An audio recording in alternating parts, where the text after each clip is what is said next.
Group D के लिए previous year question series.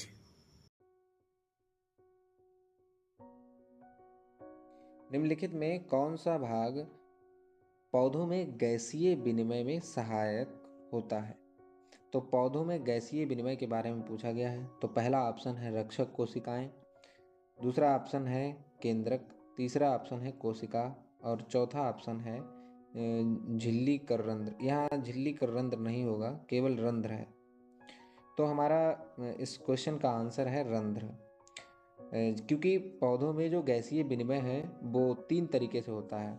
पौधों में पत्तियों के द्वारा और तने के द्वारा और जड़ों के द्वारा। तो पौधों में जो पत्तियां होती हैं उनमें रंध्र मौजूद होते हैं जिनके द्वारा गैसीय विनिमय होता है। वहीं तने में लेंटिकल मौजूद होते हैं और जड़ों में रोमो मौजूद होते हैं जिनके जरिए से गैसीय विनिमय होता है। तो अब अगले क्वेश्चन पे चलते हैं। मनुष्य के पाचन तंत्र में होने वाली कौन सी क्रिया गंदगी पर साबुन के पायसीकरण की क्रिया के समान होती है? यानी जो क्रिया गंदगी पर साबुन के पायसीकरण की क्रिया के समान होती है, उस क्रिया के बारे में हमें बताना है। तो पित्त रस द्वारा, पहला ऑप्शन है पित्त रस द्वारा क्षारीय माध्यम प्रदान किया जाना। तो पित्त रस के द्वारा क्षारीय माध्यम तो ठीक है, लेकिन ये साबुन के पायसीकरण की क्रिया से संबंधित नहीं है। तो साबुन के पायसीकरण की जो हमारे लीवर के द्वारा जो पित्त रस स्रावित किया जाता है, वह भोजन में जो वसा मौजूद है उसकी छोटे छोटे कणों में तोड़ देता है, यानी उसका विघटन कर देता है। तो यहीं पे हमारा जो दूसरा ऑप्शन दिया गया है, यानी पित्त लवणों द्वारा बसीय गोलिका बड़ी वसा गोलिकाओं को छोटी छोटी गोलिकाओं में विघटित किया जाना, यही हमारे क्वेश्चन का आंसर है। ठीक है, तो इसके बाद चलते हैं अगले क्वेश्चन पे। तो अगला हमारा क्वेश्चन है कि इनमें से क्या अलैंगिक प्रजनन का उदाहरण नहीं है? तो यहाँ पे हमें ध्यान रखना है कि यहाँ पर नहीं है पूछा गया है, नहीं है। ठीक है, तो जैसा कि हमें पता अलैंगिक प्रजनन का उदाहरण इनमें से नहीं है का मतलब, देखिए हमें पहले पता होना चाहिए कि है क्या क्या।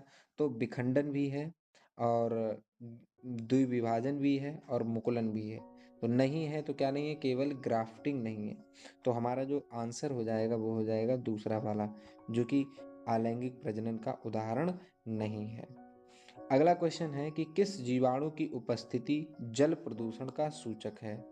तो हम सबके लिए ये तो पता है कि ई कोलाई कॉलीफॉर्म ही एक ऐसा जीवाणु है जिसकी सहायता से जब वह जल में मिल जाता है तो उसकी उपस्थिति जल के प्रदूषण का सूचक होती है।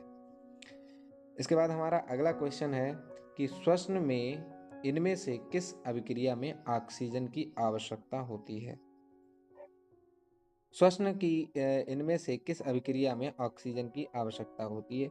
तो पहला ऑप्शन है पाइरूवेट के CO2 H2O और ऊर्जा में रूपांतरण, दूसरा ऑप्शन है पाइरूवेट के एथेनॉल में रूपांतरण, तीसरा ऑप्शन है ग्लूकोज के पाइरूवेट में रूपांतरण, चौथा ऑप्शन है पाइरूवेट के CO2 में रूपांतरण। तो इस क्वेश्चन के लिए हमारा आंसर हो जाएगा पाइरूवेट के CO2 H2O में रूपांतरण।